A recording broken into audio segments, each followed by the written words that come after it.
決策智能賽道的國字號標杆。中科文哥01956 HK IPO 深度價值解碼。在當前人工智慧賽道由生成式向決策式轉型的關鍵節點，脫胎於中國科學院自動化研究所的中科文哥01956 HK 正式啟動港股招股，不僅填補了港股市場在決策大模型領域的空白，更憑借其深厚的國資背景與硬科技屬性，成為2026年夏季港股 IPO 市場最受關注的標的之一。從投資銀行專業視角審視，中科文哥的上市不僅是一次資本運作，更是中國頂尖科研成果轉化為商業價值的集中展示。其股票代碼1956致敬了 AI 概念誕生與中科院自動化所成立的元年，背後隱含的品牌溢價與行業地位不言而喻。一、經營模式與核心競爭優勢。從數據底層到決策頂層，中科文哥的經營模式展現了極高的技術壁壘與生態整合能力。公司核心產品文哥大模型並非通用的聊天機器人，而是專注於決策智能的垂直領域。其商業模式以大數據加決策大模型加軟硬一體化為核心，為政府、金融、媒體及企業提供跨語言、跨模態的數據分析與決策支持。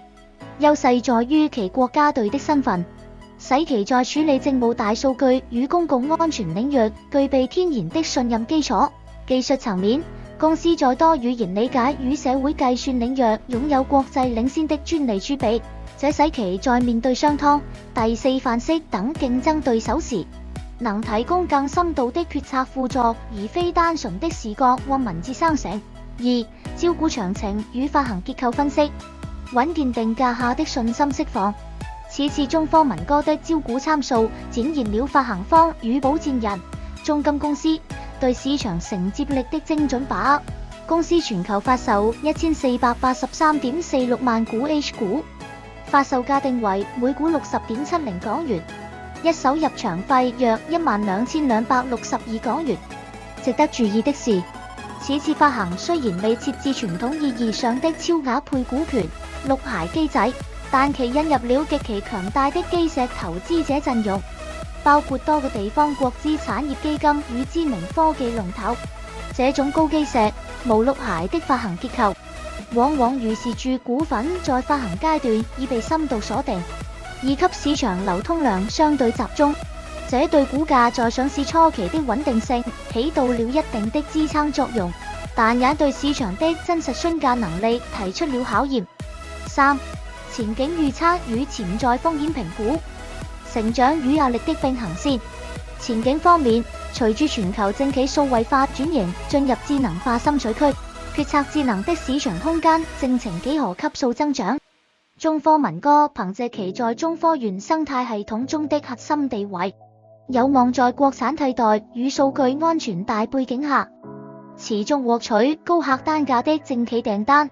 然而，投資者亦需關注其財務結構中的缺點。目前公司仍處於研發投入的高峰期，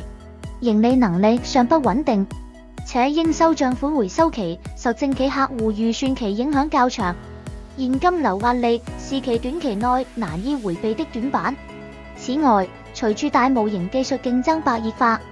人才成本的攀升與技術更新迭代的風險，亦是投資者需重點監測的指標。四、投資建議與認購策略。稀缺性溢價下的理性局。綜合評估，中科文哥具備極強的特專科技稀缺性，是投資者局中國頂尖 AI 科研力量轉化的重要窗口。考慮到60.70港元的定價對標其在決策智能領域的領先地位，估值水平尚屬合理區間。對於追求高成長性與硬科技賽道的投資者，我們建議取積極認購策略。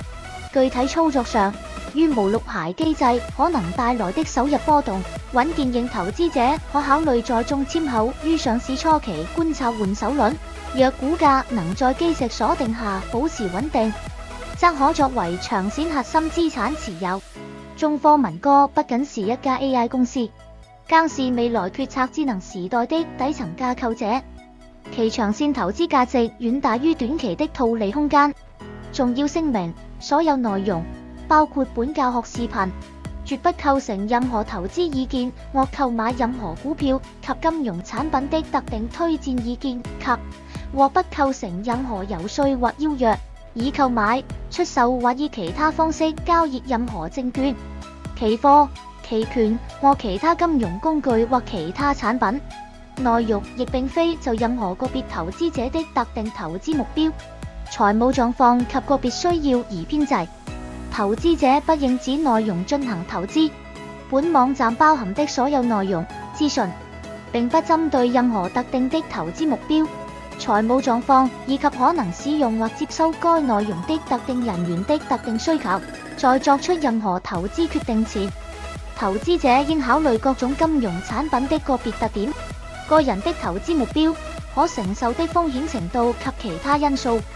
並適當地尋求獨立的財務及專業意見。希望你們喜歡今天的影片，然後別忘記幫我的影片按讚。如果還沒訂閱我的頻道，快訂閱吧。如果喜歡我的影片，請給我一個 like 和 share 一個哦。也別忘記訂閱我的頻道，你的一個小小讚好，給了我一個大大的鼓勵。謝謝，下次見。